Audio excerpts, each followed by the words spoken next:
My name is Andy Labar. I am the Executive Vice President at the Ann Arbor Ypsi Regional Chamber.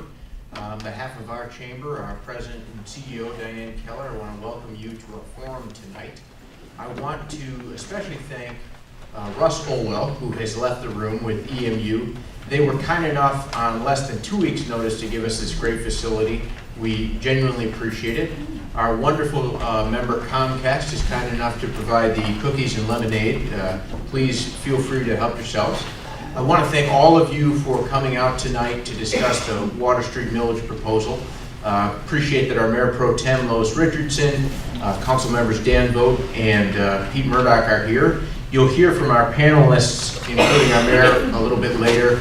Do want to thank them for their willingness not only to be here tonight, but to engage in this issue broadly.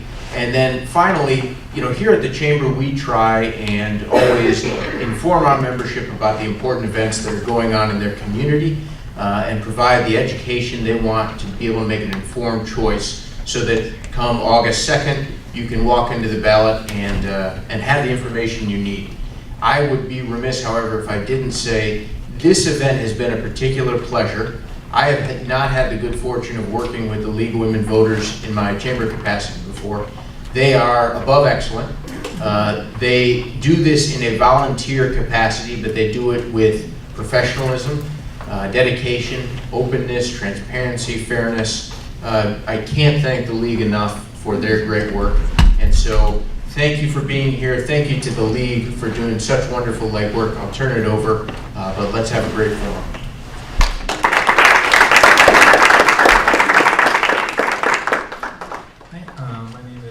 Shoshana Ruth Wechter. I'm here on behalf of the League of Women Voters of the Ann Arbor area. Again, thank you again to the A2Y Chamber and for Eastern Michigan University for partnering with us on this.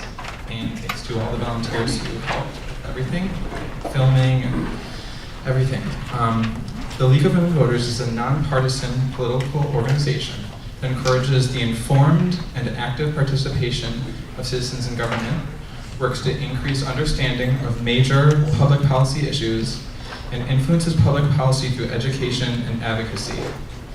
The League does not support candidates or parties, but does take a position on issues we have studied.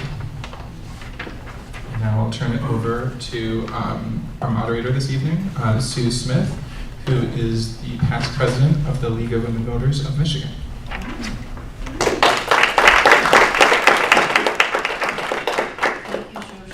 And thank you everyone for being here. We're going to have a very interesting evening. As was mentioned earlier, the purpose of this forum is to educate voters so that when they go to the polls on August 2nd, they can make an informed choice on the Water Street Millage ballot proposal. I'd like to take a few minutes to just go over the program so everybody knows what to expect. Does everybody have a copy? If you don't have a copy, please raise your hand so that you will know how things are going to transpire. And I would like to call your attention to what we call the rules of the road, which are down at the bottom of the sheet. This just helps to make sure that everyone has an equal opportunity to participate and that we can have as many people participate as possible. So when we get to the questions, we're going to, as you can see from the program, we're going to start out with presentations by the city and by, we call it Skip, is that right? Yes, ma'am. Okay, thank you. And then we're going to have the question and answer. I have a couple questions I will be asking each side, so to speak. And then we will open it to questions from the audience. And if you wish to ask a question, please go to the mic. It's standing right there in the back, and you can line up when it's time to ask questions. If you wish to speak, you must be recognized. The audience has 1 minute to ask their question. The response to each question is limited to 2 minutes. And each person in the audience may speak only once until everyone who wishes to has had an opportunity to speak, and assuming there is still time for the allotted time, we will need to stop our forum at 7 o'clock, and we're having, as you can see, closing statements at the end by each side. So I will keep you informed of how much time there is. We have timers, and let me just briefly explain how this will work. The league has these wonderful paddles, so if you're, not to be applied any person, but just to notify people of the amount of time you have left. So if you're asking a question, you have 1 minute to ask a question. The timer will hold up the 30-second paddle when you have 30 seconds left, and the stop when you're done. And I will ask you to finish your sentence, and then please stop when the time is up so that others can have their turn. In terms of answers, there will be 2 minutes allowed for the answer, and in terms of notification, 1 minute before that 2 minutes is up, that paddle will go up, and then 30 seconds, and stop. For the opening and closing, each side has 4 minutes. So 1 minute before the end of the 4 minutes, 1 minute will go up. I'm just checking, Heidi, to see whether you had your morning coffee. Okay, and then 30 seconds before. And then, of course, stop. Okay, so I hope everybody is clear on how we're going to operate this evening so that we can be fair and give as many opportunities for people to learn about this millage proposal as possible. So before the forum, each side drew numbers from a hat to determine the order of speaking in the opening statements and the closing statements. And the city is going to speak first. We have 2 representatives from the city, Mayor Amanda Edmonds, who's been mayor of Ypsi since 2014. She is the founder and executive director of Growing Hope, and she's a graduate of the University of Michigan. The other speaker for the city is Jelani McCadney. He is currently legislative aide to Representative Jeff Irwin. He is former field representative for Congressman John Dingell and Congresswoman Debbie Dingell. So we're pleased to have these speakers give their time to be here with us tonight so that we can better understand the issues involved. So we're ready to start the presentations, and we will start with the city. Yeah. Good evening. Good evening. Thank you both to the League of Women Voters and the fabulous group of volunteers, and to our great chamber for giving this opportunity. On August 2nd, we're asking our voters of Ypsilanti to vote yes for our beloved community. Our city council unanimously supports this, which is not often the case, and we are very excited. By voting to pay down the Water Street debt, our city can finally put that burden to rest and focus on moving us forward. Because it's a really exciting time in Ypsilanti. The economy has finally really begun to recover. Property values are recovering. Things are selling. Values are going up. Our commercial districts are vibrant. If you ever come on a First Friday, you can see visitors and residents enjoying all that we have to offer. We've got solar panels popping up all around our community. It's a place, a destination. And we have so many win-win partnerships going with Eastern Michigan University, with Washtenaw Community College, with St. Joseph Mercy Health System, and with our surrounding townships and communities, more than we've had in a long time. It's a really good time in our community. But despite 6 years of economic growth at the state level, the fiscal situation for municipalities and our public school systems across the state is quite different and have taken major hits. So the state has grown, has had this great balanced budget, and it's been balanced on the back of Flint and Detroit Public Schools and Ypsilanti and so many others. So we, as many, took huge hits as a city in the financial downturn, back now 8 years ago, right? Property values plummeted, you know that if you own property here. And of course the city then got much, much, much less tax revenue. But at the same time that the state was growing its pie, they were doing that on the backs of cities. And we have had almost 1 million additional loss every year in state revenue sharing. And our city is still 4.3 square miles, and our city still has about 20,000 residents, and our city still provides police and fire and basic city service, and our city has the same number of miles of roads, and we've done that by cutting and being thrifty and thriftier. But while we are still providing great service and we've been able to start recovering, we have one thing that's really holding us back, and that's the Water Street debt. So many of us, myself included, inherited this debt. When it was last consolidated back in 2006, our total principal and interest owed over the life of 25 years was $29.4 million. So call it $30 million. We've been paying down and paying down and paying down. We were down to about $20 million. So that's a total principal and interest still owed. Our general fund, right, our overall operating budget is about $14 million. And our annual payments have been $1.4 million. So we've been having to pay down Water Street debt about 10% of our budget every year. We know what that does to our savings account, so to speak. And that's been going down and down and down. But through really careful planning and an ounce of good luck with low interest rates, we were finally able to refinance this spring and save from that $20 million, $6 million, and get that down to $14 million. We've been really good at the savings, and we have this opportunity here without raising taxes to add 2.3 mils to our tax levy as we are taking off 2.3 mils from road projects we did many years ago. So without raising taxes, we can drastically reduce that debt. We can stabilize as a community. We can avoid going into levels lower than we're allowed to of our reserves, our saving account, and we can really focus on moving all of this exciting possibility forward as a community.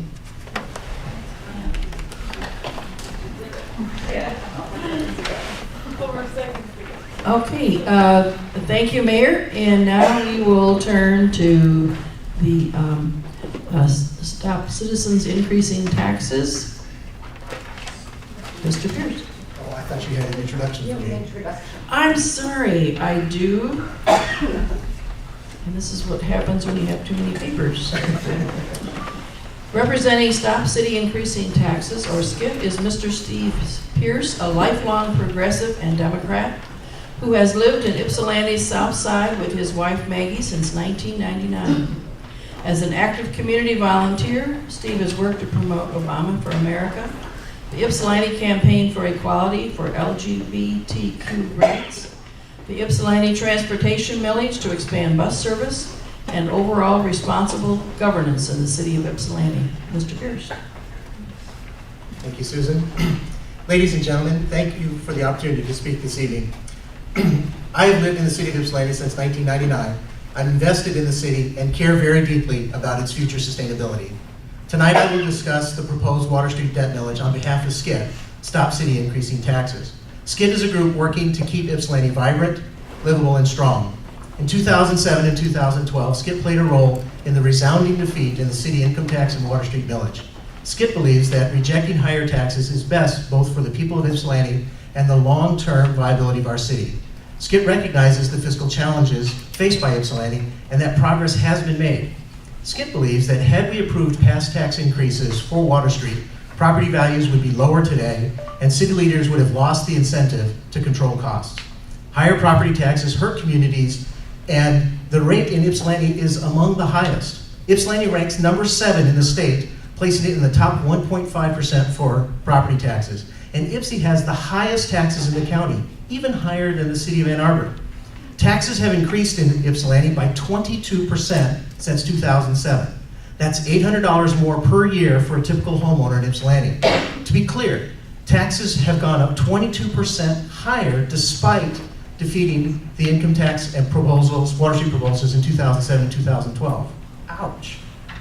This new proposal seeks to increase the taxes even more, beyond the already elevated levels. Skip finds this Water Street tax, this new Water Street tax, to be unwise, unkind, and unnecessary. The proposal is unwise because high taxes degrade property values and long-term fiscal viability. Were the city to double taxes, no one would live here. Property values would be zero, and the city revenue would be zero. There is an optimal balance between securing sustainable revenue for city operations, but still allowing businesses and homeowners to grow equity. As one of the highest tax cities in Michigan, Ypsilanti is on the wrong side of that balance. Draining homeowners' savings and equity is a short-term fix, and Skip is focused on the long term.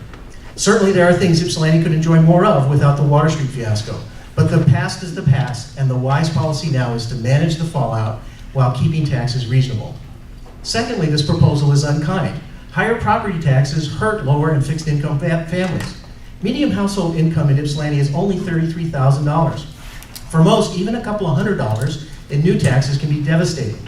Many low-income families rent and pay regressive non-homestead taxes through their rent, which are almost 27% higher than homeowners for comparable housing. In simple terms, as taxes go up, rents go up. Please consider the impact of higher taxes on everyone in our community, including our most vulnerable, such as senior citizens on fixed income and low-income residents, before voting to worsen an already regressive tax. Finally, it's unnecessary because tax revenues are increasing in the city as property values increase. With careful management, we can resolve the debt without additional burden on taxpayers. City leaders say they have cut to the bone, but still continue to spend on non-essentials. This includes millions for a train platform, tax breaks to developers, a second pedestrian bridge, unnecessary studies and consultants, and even a new trail on Water Street later deemed unsafe to use due to soil contamination. These are not the decisions of past city leaders, but those serving now.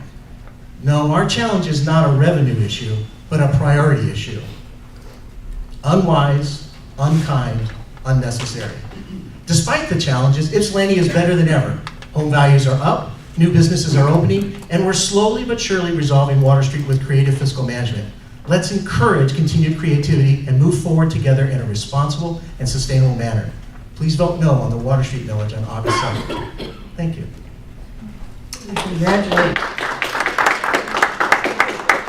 I congratulate both sides on keeping to the timing. All right, now I have a couple questions, and then we'll be taking questions from the audience, so you might be thinking about what questions you might want to ask. And each side will have 2 minutes to answer each of these 2 questions. So the first question I will address to the city to start with. How and why did the city incur the debt for the Water Street property? Well, I wasn't around then, so I can't speak to exactly the why, but the city acquired the almost 30-acre site through a lot of different kind of acquisitions starting back in 1997. That was before my time in the city as well. And so it bought a lot of property.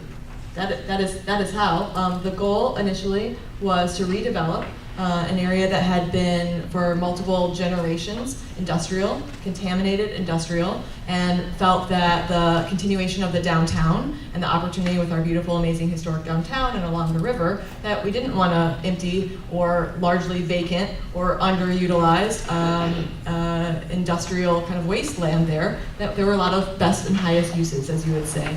Better and higher uses for the site. So originally the plan was for one mixed-use development. That's what was appropriate in the market at that time. It's not really what's appropriate in the market this time. That would be additional commercial and residential, increased tax base, increased employment opportunities, and increase the utilization of the great assets we already have between downtown, Depot Town, the river, and being right on US 12 Michigan Avenue corridor. So that was the original intent of the project.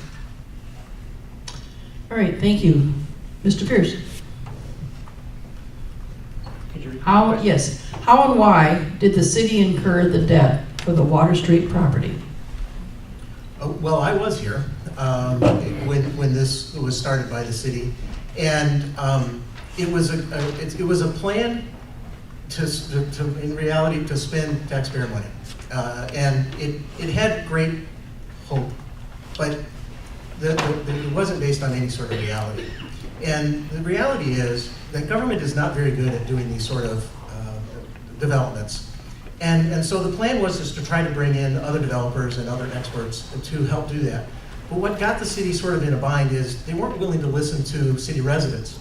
A number of residents stood up in 2003 when at that time the city had only spent a couple $1 million on this project and said, whoa, wait a minute, maybe this, as Amanda has said, this single-use development, mono development, isn't the best way to go. And instead of keep plowing money into this project, maybe we should rethink this. But unfortunately, a city council member at the time famously said, we can't stop this project, we've spent too much already. And so, but that time in 2003, it was less than $5 million that the city had spent. And as you just heard from the mayor, she said that by 2006, 2007, they had spent nearly $30 million on this project. And the debt, it was being refinanced and more payments were being rolled in. And the cities, and still not listening to the voters who are saying, wait, stop pouring more money into this project. So unfortunately, it's gotten ourselves into a bind. And with the vote that we had in 2007, it was hoped that maybe we could get the city to stop spending money on this project and rethink the way that we approach Water Street. But unfortunately, that didn't happen. And again, in 2012, that didn't happen. So I'm hopeful that after our discussion this summer about this and the vote in August, that we can have a meaningful discussion about what to do. But we have to stop spending money until we can come up with a real viable plan for Water Street. All right, thank you. Before I ask the second question, I noticed there are some people standing in the back and there are some chairs up here in front. If anyone would like to have an opportunity to sit down, there are chairs up here. So whatever you feel comfortable with. All right, this is my second question, and then we're going to turn to questions from the audience. This time I will start with you, Mr. Pierce. If the millage fails, what plan would you recommend to the city council? Well, that's a great question. In 2007, we said, the city said, and the people who were supporting the yes millage, and at that time it was the city income tax, said that if this tax does not pass, this income tax didn't pass, that they would cuts in police and fire, and it would be devastating for the community. And we heard the same thing in 2012. That if the millage didn't pass and the income tax didn't pass, remember they were trying to do both back in 2012, there was going to be devastating cuts. We're going to eliminate police and fire, and that didn't happen again. And in fact, they've hired more police and fire since then, and property taxes and revenue is up, and businesses and new businesses are opening in our community. And so a lot of really good things are going on. And so the thing that was missing was after each of those votes, there wasn't a bringing back together of the community. In 2012, we stood up and said, this is not a celebration because the tax was defeated. This was a time for us to come together as a community and have a meaningful discussion about what we're going to do on Water Street.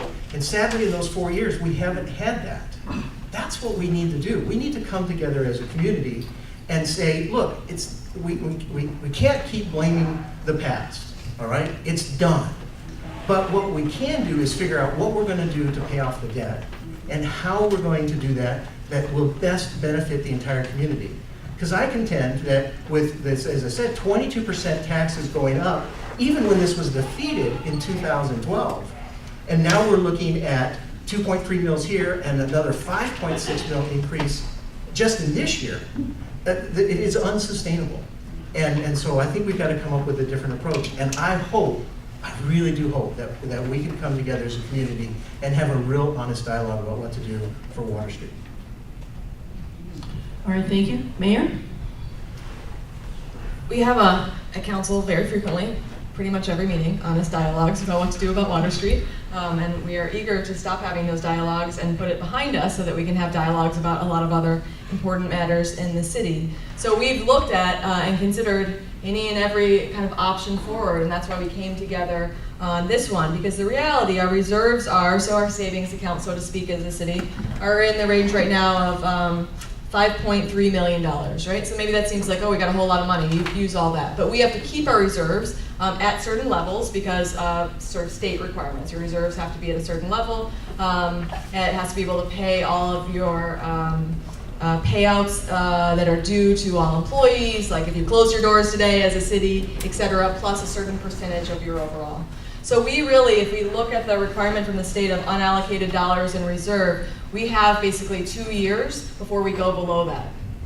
That's a whole different situation if we do not pass this millage that we can't be in, and it will really harm the city. So we do have to look at drastic cuts, and we did have to do drastic cuts, and we are finally starting to recover from them in police and fire. But we've been able to leverage grant dollars like the SAFER grant that's allowed us to have staffing for the fire department that will run out. There's not opportunities just to keep getting that and keep getting that. And that will mean that those that many more firefighters are cut. So we're going to have to look across police and fire, across our entire city staff. We've been able to make that investment in the future, begin to build back up our planning and economic development department, because we can't move forward with economic development in our community with no staff. And we were down to a very, very, very bare bones staff, and that made it really hard to try to find new tenants or redevelopment for our empty, mostly empty Ford plant, or motor wheel, or buildable sites that we have in the community. We're finally able to do that, and those are exactly the places we're going to have to look to cut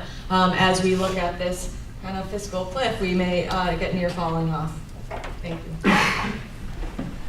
All right, now it's time for you to have an opportunity to ask questions. So if you please go to the mic and line up in the order that you'd like to be called on.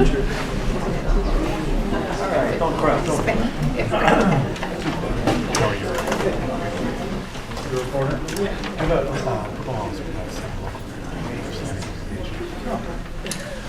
Okay, now, those of you who are at the mic, I'm going to ask you if you can see the timer when she holds up the paddle. Okay, so you'll get a 30-second warning, and then you'll be asked to stop, and I will also ask you if necessary. So, glad to have questions, and we'll get to as many as we can. We have about 35 minutes for questions, and when that time is up, then we will have to stop because it'll be time for our closing statements.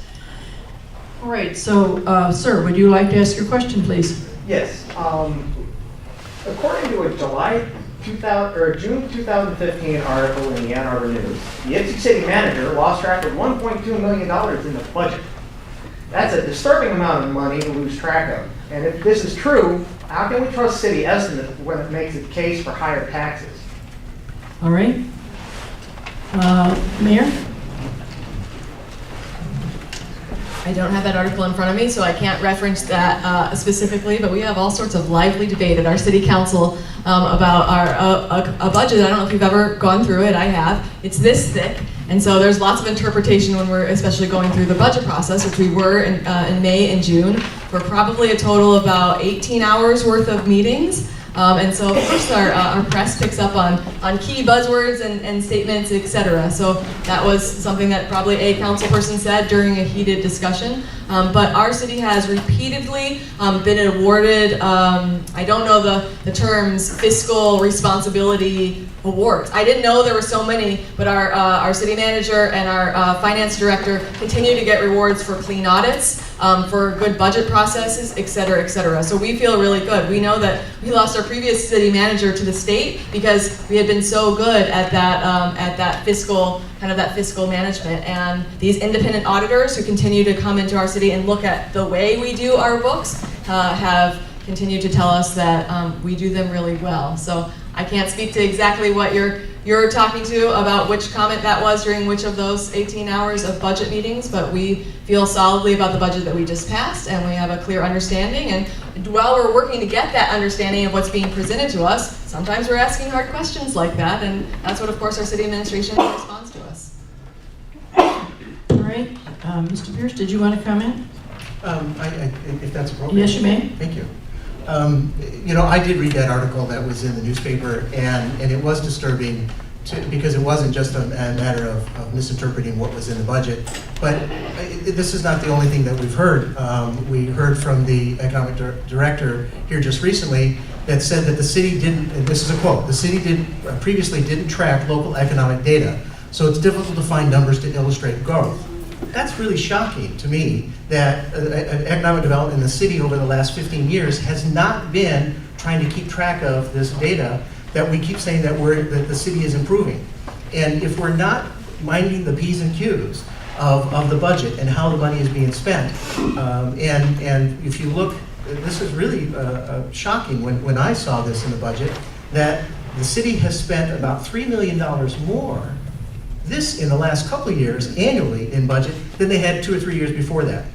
And if there's $3 million more being spent in the budget, that's money that, because we still provided the same police and fire, and we plowed the streets, and we picked up the garbage, and we mowed the parks. And so if there's that sort of revenue growth within the city, that's the time to be saving money and putting that towards paying down the debt and being fiscally responsible. It's hard. I understand that, because you want to do so many other things for the city. There's so many other people that are clamoring for things to do, whether it's for senior centers or for parks or for playscapes or any of those other things. I understand that. But really, that we are in a tough fiscal position right now, and that's the time when you slot away the money and pay the debt. Because once this is paid off, in 2007, if we had done the things that we talked about during that campaign for the city to be fiscally responsible, the debt would have been virtually paid off today, 9 years later. All right, thank you. Now we will have a second question. Yes, sir. Yes, pension and health costs for policemen and firemen are a large part of city outlays. What is your plan to create a sustainable retirement system? Mayor? So that's one of those other costs that cities are kind of inherit, right? You have the police and fire pension costs. And so you can't do a lot about what's already happened. And that is a thing that is across every municipality around that has those legacy costs. But what we've been able to do is move to a system, a two-tier system for new hires, and it's really greatly saved funds. So for new people who come in, as we have retirements, we also did quite a bit of early kind of retirements and buyouts, so people weren't there as long and accumulating as much. And so that was one of the things that we did in the last few years that really saved quite a bit of money. That's one of those sort of pinching times. One of the reasons, just to note from what Mr. Pierce just said, that we had a larger expenditures in the last couple of years is because we were paying down extra parts of that debt. So that's where that change wasn't that we were suddenly flush and doing lots of new fun things. Plenty of new fun things we'd all like to do. We'd like to be able to invest more in some of the things he mentioned, but we were actually paying down that debt, because the more principal we were able to pay down with our refinance, the better rate that we were able to get. So that's actually where that change went, was to get that debt down and focus exactly on that. We knew we were taking more hit by doing that, but getting the debt smaller in the end is really the end goal, and the end goal of voting yes as well. Mr. Pierce? The pensions and those legacy costs are really the cliff that is putting our community most at risk. It's not Water Street debt. And if you look at, if you study your property taxes, you'll notice that the millage has been going up almost every year to pay for pensions. And we don't get to vote on that. That's a millage increase that is just put on by City Council to cover that ever-increasing debt or obligation for pensions. And we do have a commitment, and I stand by the commitment. I think everybody in our community does stand by that commitment and that promise that we made to employees in the past for pensions and retirement and health care. But what we really need to do is change the way that we do, not just the two-tier system. We really need to change the entire way that we do pensions and benefits, and change that method for new hires so that we can get away from this obligation to going to 401ks and similar types of retirement programs like we've seen in the auto industry, like we've seen in business, like we've seen at the universities. They have all changed their obligations and pension systems in the last 10 years. The city has been very slow to do that, and that has cost us literally millions and millions of dollars in additional obligations that we will have to pay for decades. And so this would be one of those things that we said back in 2007 needs to be done. The city, I think, did some very good job in nibbling around the edges of doing that, but not really making that real decision to say, we're going to change the way that we do pensions and support for employees in our community, because we simply don't have a sustainable model. We are only 4.3 square miles of 20,000 people, and when you have more pensioners than you have active city employees, there's no way to pay the debt and the obligation. Thank you. All right, next question. I understand the city bought Water Street about 20 years ago, but last November, the city paid $50,000 to have a soil study of Water Street done, and it determined that it contained hazardous substances such as lead, arsenic, and mercury that were 10 to 40 times higher than the state allows. Such studies seem commonplace when purchasing property. So why weren't these things discovered earlier? How much was spent on previous studies that turned out to be wrong? And how much more will be spent in the future? Mayor? So Water Street was acquired knowing it was a brownfield, right? A contaminated site. So it's been contaminated since the beginning. And there have been, it's a big site, right? They're in the range of 30 acres. So there have been studies since the beginning. There have been studies of different levels, right? So you have a big site and you have different kinds of development that may happen in different parts of it. So you're not going to go do soil sample in every square foot unless you have $1 billion. And so there have been studies, but when we get to a different point of development, so depending on your use, you need to do different kinds of cleanup, or different sort of contaminants have to be dealt with in different ways. A residential use or a park use are some of the highest uses. If you're doing light industrial or commercial, it's different uses. So as you move through the development process, as we have with different potential developers, we then go and do more investigation. So we've done a number of series of investigations over all time, and I don't know what that total has been. I don't have that number off the top of my head, but that's sort of as you would progress in any brownfield project like this, especially a big complicated one. And we have also seen over time, because it's, as you said, been almost 20 years, some of those standards have even changed. So some things that in previous studies where we knew what they were in acceptable levels for whatever that use was. When we retested, as you do, because things also shift in the soil and contamination change, where it is, how it is, what needs to be dealt with over that time. Some of those things where we retested were at levels that then were deemed unacceptable because the standards changed in that time. So it's a sort of big, it's not some easy answer. I mean, except for that, yes, Water Street is a contaminated brownfield, and that's why people can develop on it in a financially viable way, because they use brownfield tax credits. So it's always been contaminated, it is still contaminated, and different amounts in different spots. And some spots are pretty clean, and some spots are pretty dirty, and there's sort of everything in between. So that's the answer to that question. Mr. Pierce? You know, earlier I said that what is past, and we have to move forward but at the same time, this reminds me that we do have to know how we got to where we are today. And remember I said that in 2003, a number of citizens stood up and said, quit spending money on Water Street until we've got a viable plan. Those same citizens, and these were people who were economic development experts and environmental experts, people that lived here in the city, and some of them were world-class experts who happened to be our neighbors.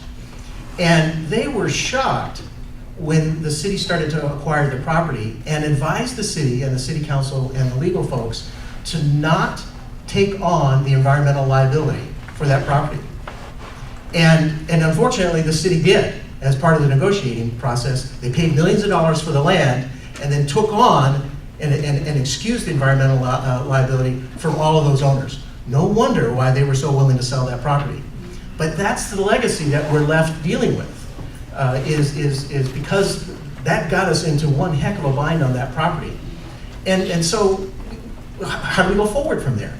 You know, I remember when the city council, when it came out, MISHTA said, oh, there's all this environmental stuff, and the first reaction from the city was, MISHTA's wrong.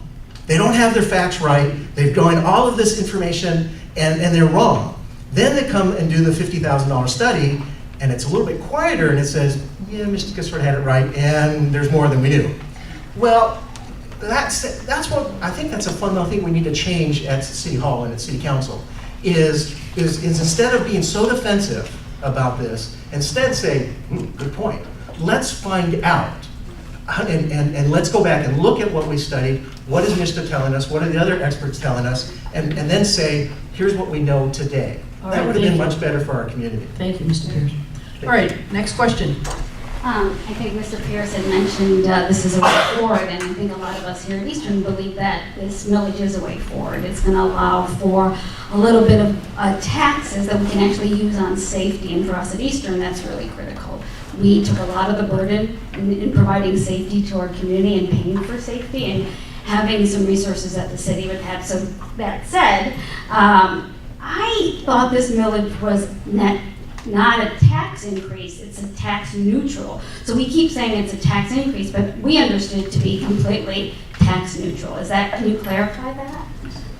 Mayor? You can start. Okay. I don't mean to be so excited about this. Yeah. This is a tax increase. And why it's a tax increase is because what the city promised us in 2001. When the city came forward and said, we need to raise the money in order to pay for our roads. We're not getting funding from Lansing. Wow, here's a pattern here. We're not getting these things. We need to take care of ourselves. We taxed ourselves with this road millage, and it's about 4.6 mils, 2.3 now and 2.3 in a couple of years expires. And that was a 15-year promise from the citizens of Ypsilanti to pay that debt, and it was temporary. Remember what everybody on city council and everybody else said at that time. This is a temporary tax. It's going to go away in 15 years. Well, guess what? 15 years is this year. It goes away. So if nothing happened, our taxes will go down in 2017. So this millage increase in here means that our taxes go back up 2.3 mils. So that's a tax increase. And it's real simple to think about this. If you vote no and the no side is successful in August, in 2017, your property taxes will go down 2.3 mils. And so if a no vote means your taxes go down, I'll let you answer the question, what happens if you vote yes? Mayor? You know, first I appreciate your answer. You know, I'm a new resident to Ypsilanti in many ways. I only came here about 2 years ago. I went to school here at Ypsilanti, here at Eastern. And but one of the things that I continue to hear through our discussions is what is in the past is the past. But all we've sort of really been talking about is the past. And for me as a new resident, I want to talk about what is the future.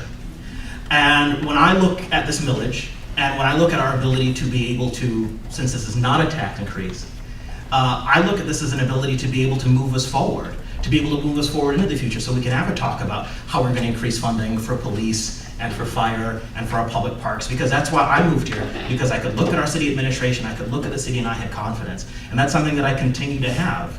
So for me, I don't see this as you know, just putting money in a black hole. I see this as an investment.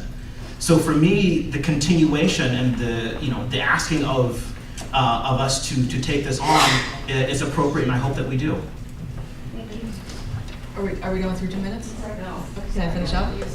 Okay, so, and to further answer Ms. Alexander's question, so your taxes would say, you're right, if it doesn't pass, your taxes would go down, and our city's coffers would continue to go down, and it's unclear what would happen after that to our property tax values, to our overall condition as a city. And this would keep those taxes neutral. That 2011 road millage that's rolling off is for local streets projects that were done in a few-year period after that. 2001 local streets. That's what's rolling off. And those streets are well maintained. Those are our local streets. And they have about a 25-year life. So we have a lot of years left of life in those streets with a maintenance plan that we're working and funding for that. Okay, So we're thank you. pleased with that. Thank you. Thank you. All right, next question.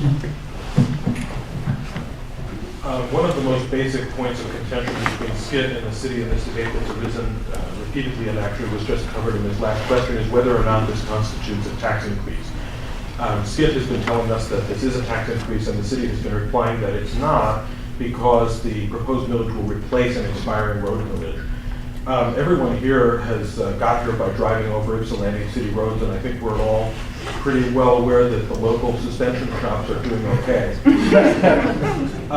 So my question to the city is this: given that the millage was there for road maintenance, do you think it would be appropriate if this juncture to decrease spending on road maintenance relative to what we have now. And I'd like to address this to the city council members who are present.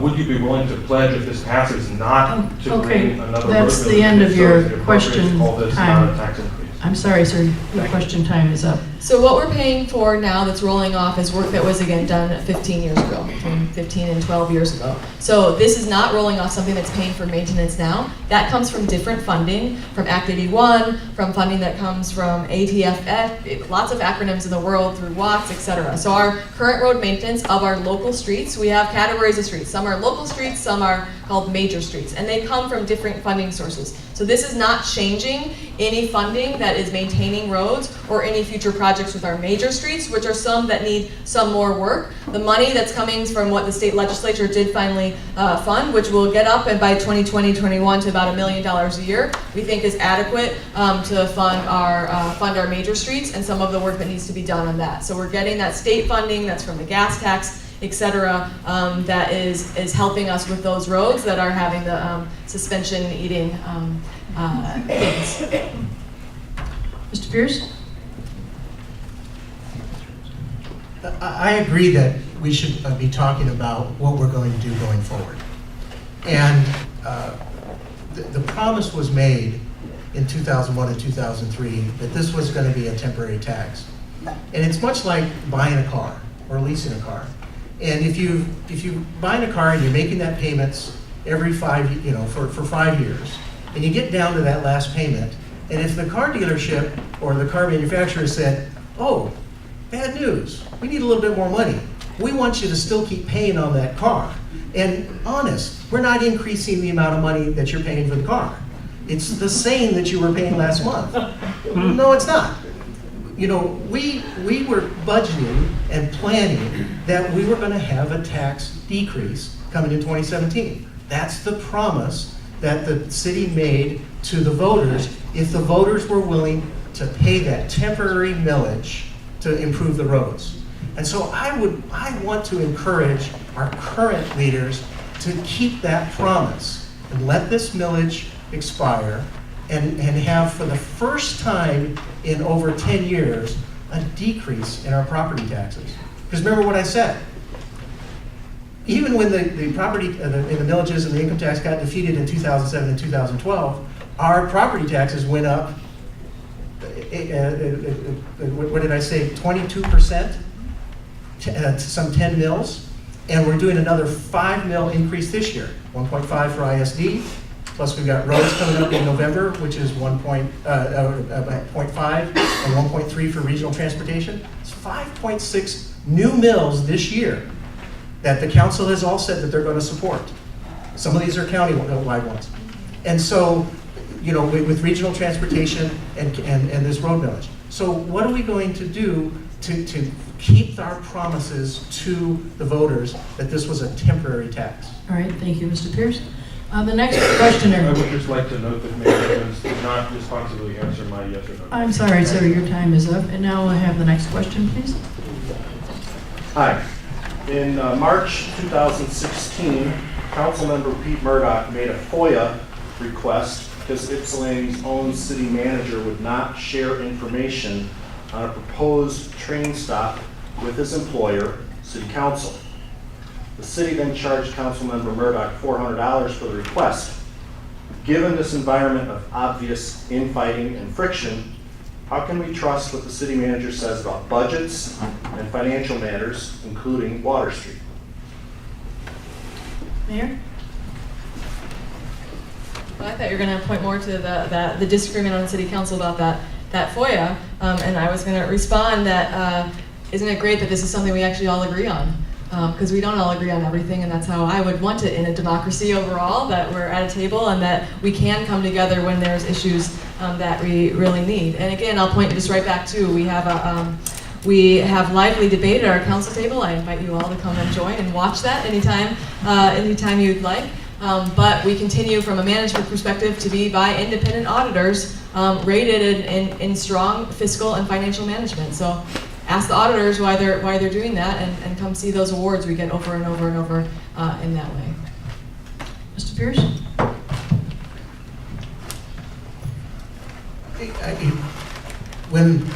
this is a great question, because when we all read in the newspaper and saw and heard on WEMU that a city council member was having to FOIA the city for information, those of us that have been sitting on the outside, and many of you are here in the audience today, who have been asking these questions of our city, of how money is being spent, where it's being spent, and how those decisions have been made, have all run into this same wall. That if you want the answers to that question, 9 times out of 10, that response is going to cost you. You're going to have to pay for a FOIA to get that information out of City Hall. And sometimes those FOIA requests can be thousands of dollars. And all that really is doing, it's not trying to cover the costs of duplicating or getting the records about environmental cleanups. It really is just a barrier of, it's ours, we don't really want to tell you what we're doing at City Hall. And I think it just sort of came to a head when it had to be a city council member did the same thing. But that city council member, and as well as many people here in the audience who do go to those council meetings on a regular basis and are asking these questions in neighborhood association meetings and in town councils and in our churches about what's going on in the city, we'd like to get answers. And you know, this is what I said earlier, is instead of being so defensive and saying, that's going to cost you to get that answer, I think, or Mishta's wrong or something like that, I think it would be a lot better to moving this discussion forward if the response was, that's a great question, let me see what I can do to get the answer. And then, when you get that answer for one person, put it up on the website so the rest of us can see it. And share that information with the entire community. It would be a huge benefit for the community and a benefit for the city in open government, in open governance. Thank you. Next question. This is for Mr. McGadney. What exactly did the city show Congressman Irving that encouraged him to come down on the side of the city for this millage? Why are they supporting it? Oh, I'm sorry, this is my turn. So to clarify, I work in my capacity for Representative Irwin, but Representative Irwin has not given any opinion to me privately or in public about this millage. I can tell you why I'm supportive of it. I'm very comfortable doing that. Because like I said before, that this to me is an investment in our future. And to me, I want our city to have the tools and the ability to be able to make the investments, to be able to put money into police and fire in our parks. So for me, I give it my endorsement, and I'm happy to do that, and that's why I'm here today. Thank you. Next question. So I am one of the mythical unicorns of an undecided voter. We really do exist. So, but my question is to the city, but I would like the opposition to please answer it as well. So talking about the future, the city manager has been quoted multiple times as saying he will be very, very aggressive in marketing these properties for the Water Street sale, which then makes me very concerned about the planning of what's going to happen at Water Street. Case in point of, some might say, a giveaway to this project that was recently approved.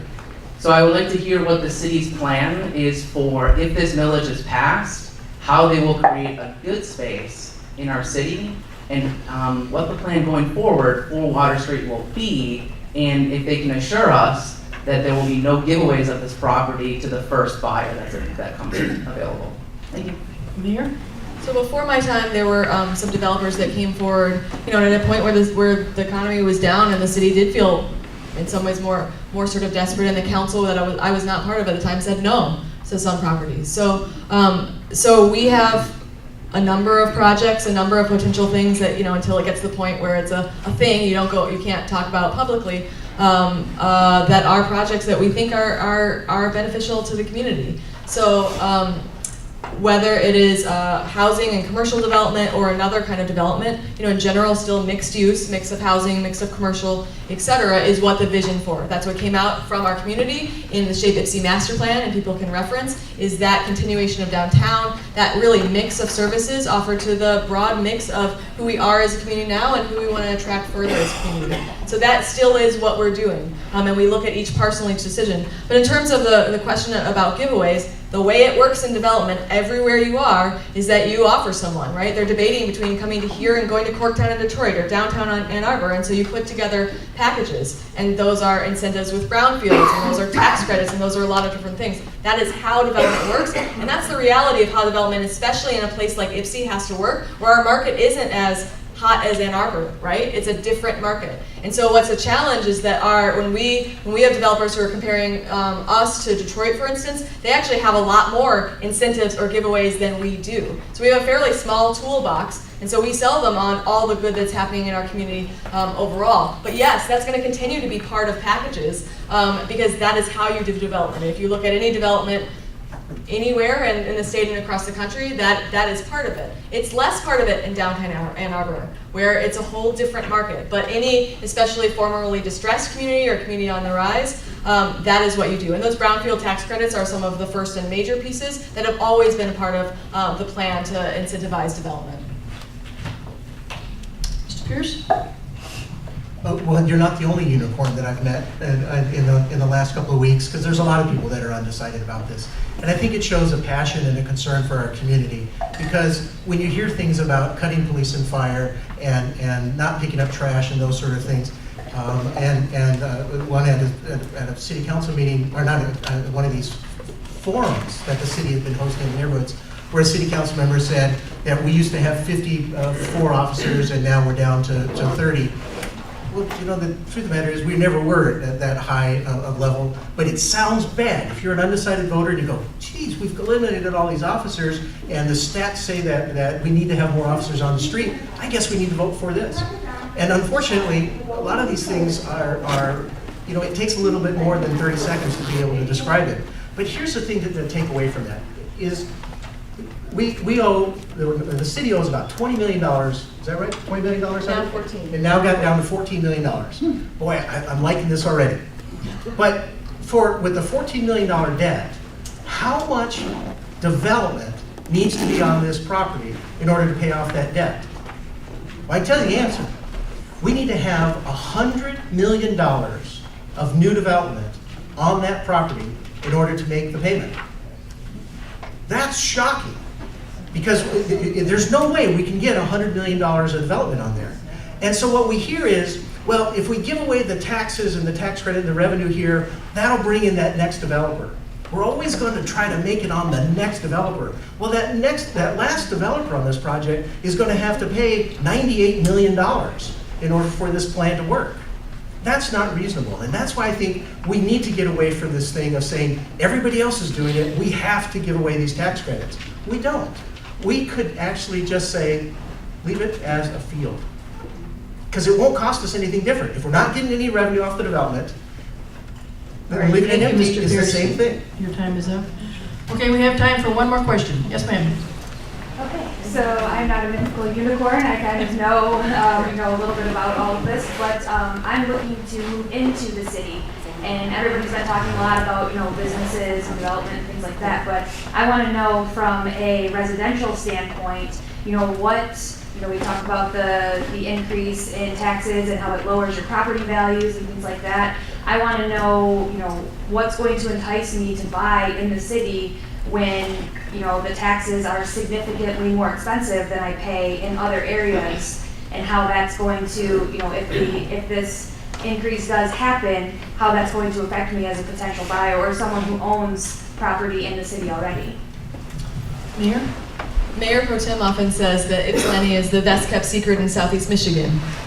And that high tax rate is our reality. It is what we deal with, and again, that's why we're keeping it neutral. The council would not have supported doing this if it net raised the council. And just to clarify, the council did not vote to support the Washington County road millage, very specifically. So there's not been a council support of that. We have voted to support people doing the RTA millage because that is further economic development and dollars into our community. So to answer your question, you moved to Ypsi because there's a great walkable community, and there's a great sense of community, and there's beautiful historic architecture, and there's a strong, there's great neighborhoods all around, and there's amenities, and there's a pop-in downtown and Depot Town, and West Cross is really redeveloping, and there's a beautiful river that you can walk to, and not so far from a whole, entire community, and Olmsted design parks. And those are the amenities that you're paying for in the community. And that if we pass this, we're able to keep that very, very short police and fire response time. Our fire response time is in a very short few minutes, so that when we have emergencies in our communities,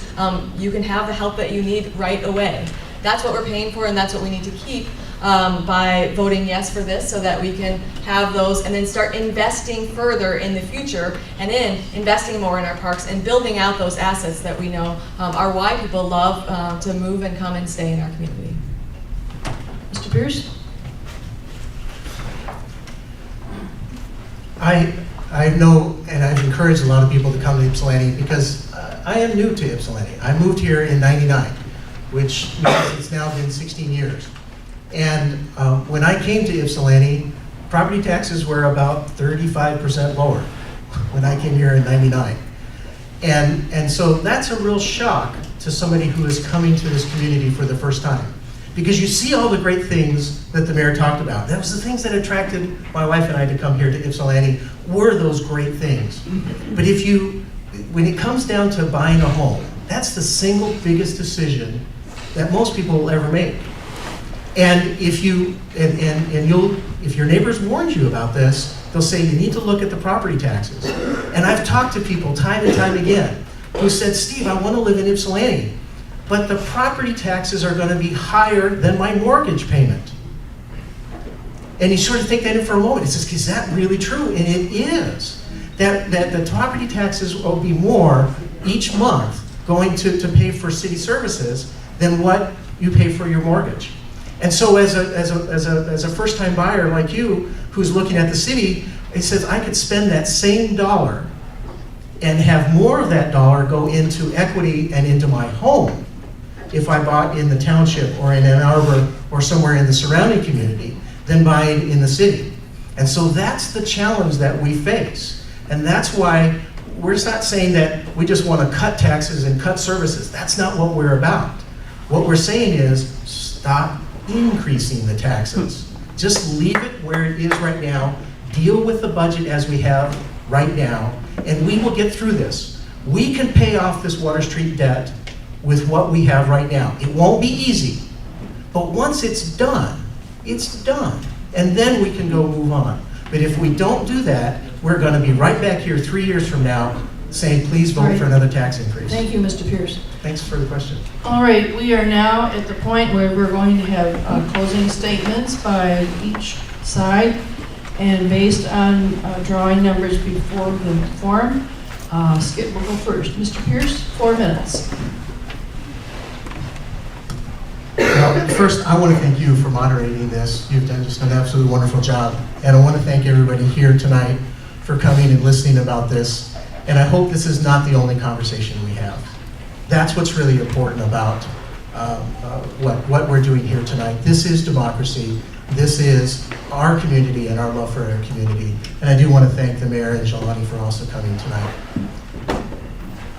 This vote on August the 2nd is a chance for our voice to be heard. We've heard from the experts, we've heard from the consultants, we've heard from our elected officials who've all said, this is what we think we should do in our community. Now on August the 2nd, we get to stand up and have a vote and say, this is what we want.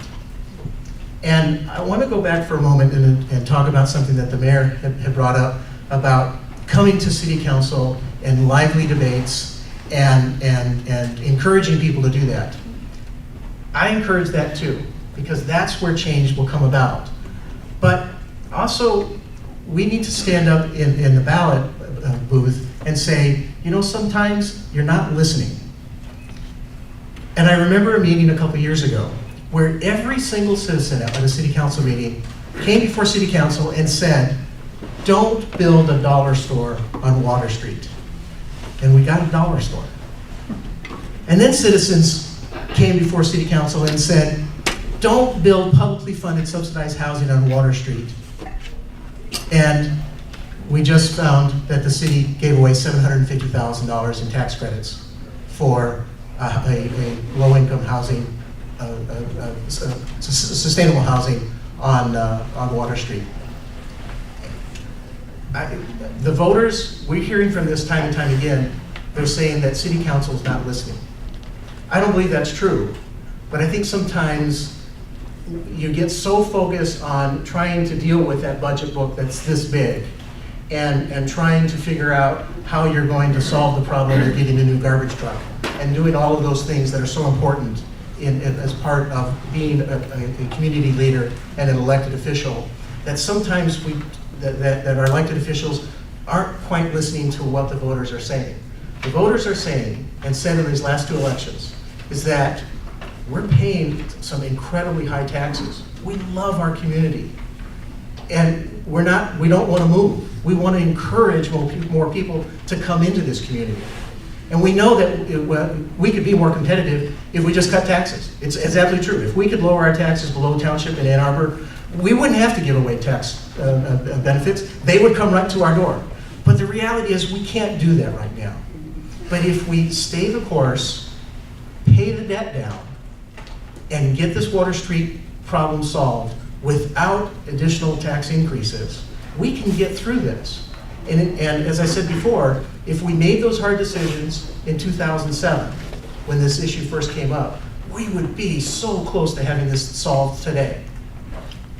And we can still do this if we start today and say, we want to change the way that what we do on Water Street. Finally, it doesn't matter at all whether you are for this property millage increase or against. The most important thing is go vote. That really is the most important thing. And not just you, but also your neighbors. Talk with your neighbors and share with them on Facebook and everything else. And remind them that this is an important election. And this issue is on the back of the ballot. So if you want to vote on this issue, you've got to flip the ballot over, come all the way down to the bottom. But no matter what, come vote, and we'll see you at the polls in a second. Thank you, Mr. Pierce. All right, Mayor Edwards, you have 4 minutes. Well, thank you very much, everybody, for being here. If I could say anything, I would like to echo your opening comments by thanking the League of Women Voters and for everybody who's either asked a question and for those who have come in attendance for participating. He is right in saying that this is how our democracy works, and it is by us coming together. But in the spirit of coming together, I would also like us to come together not just in this room, but in the ballot box, and being able to vote yes on this millage. I hear him, the statements that have been made about what happened in 2007, and at least for me when I was in 2007, I was a freshman here at Eastern Michigan University trying to get A's on my grades, and on occasion it worked out. So for me, I look at this plan and I listen to the mayor and I've spoken with our city council members, and this is a solution. Tonight, this is the only solution that has been discussed. This is the only solution that has been put on the table. And that's something very important, because when we are having a debate, it is always best that if we do not agree with one side, then we have a solution to pair it with, so that we can have a further discussion about what is meaningful and what will move us forward. Tonight, the only solution that's been offered is the one that has been offered by our mayor and by our city council. This solution will allow us to, as I've said before, invest in our police and our fire and our parks, because I can tell you, I do go to our parks, and I know some of our police officers, and God forbid something happens, that a fire happens, I want somebody to be able to rush into my home and drag me out. Our ability and our city's ability to be nimble, to be thoughtful, to have the mechanisms to move us forward is going to be on the basis of this millage. I am not somebody who believes in discussing doom and gloom, because ultimately I believe that we do have a positive future. But I also know what happens when cities do start having to cut and to cut and to cut. In my day job, I work in Lansing. I know what happens when cities go into bankruptcy, insolvency, or experience emergency managers. Those are not solutions that Ypsilanti should or needs to experience, because those solutions, from my understanding and from the way I have seen things, have not produced a brighter future for those communities, some of which I've worked in. So that's why I'm going to take the chance, and I'm going to vote for this millage. And that's why I can have confidence in this mayor and this city council, and I'm trying to convince our residents to move forward. Thank you.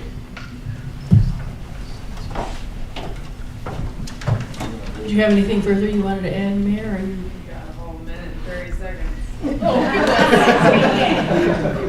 I just want to paint the numbers again then.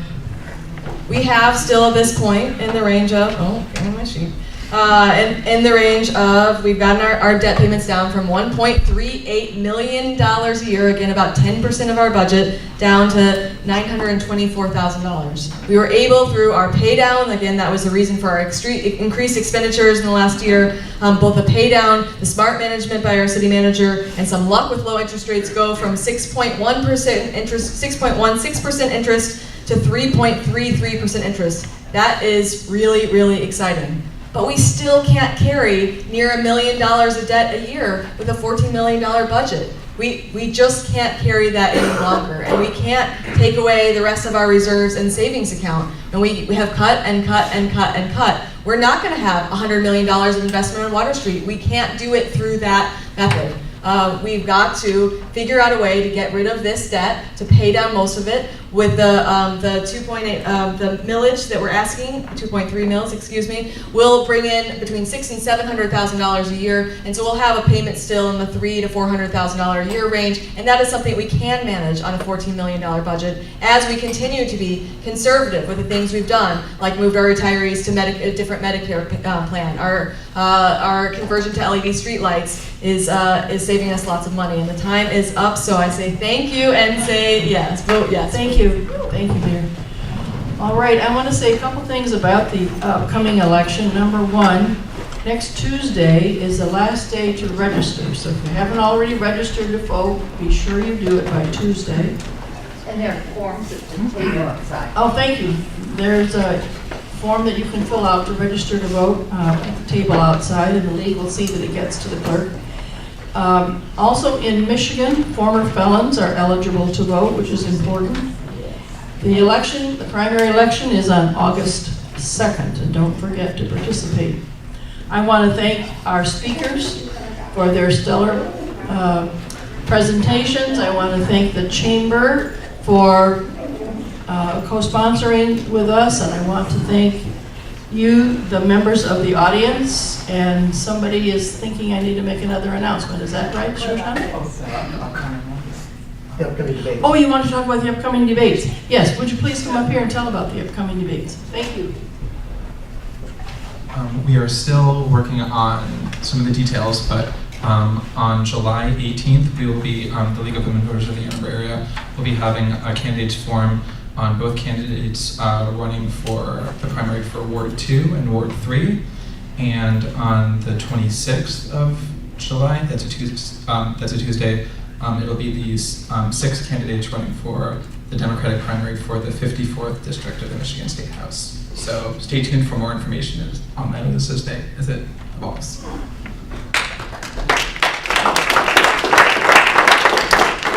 Thank you, Shoshana, for reminding me of that important information. Thank you all for coming. Good evening.